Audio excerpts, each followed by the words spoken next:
Magandang hapon po sa lahat. Ngayong araw magpapakain tayo ng ating mga demikin fry.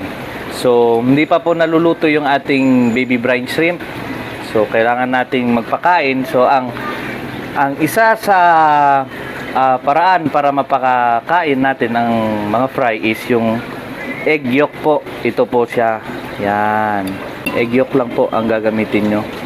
Then, haluan nyo po ng tubig at ganyan. Halo-haluin nyo lang po. So, samahan nyo ako, mga par. Pakainin natin sila. Tara. So, mag-ready rin kayo ng BBS net. Yan. Nito po.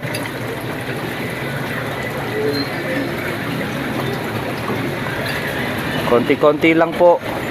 Dahil madali po mapulyot yung kanilang tubig. So, yan lang po, patak-patak lang po. Yan po ang first feeding nila.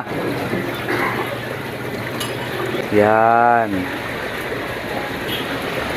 Sobrang dami po niyan. Yan po. As you can see, free swim na po silang lahat. At ito po ang kanilang unang araw para makakain. Yan po. So, mag-update po ako ulit sa inyo, guys. Maraming salamat, par!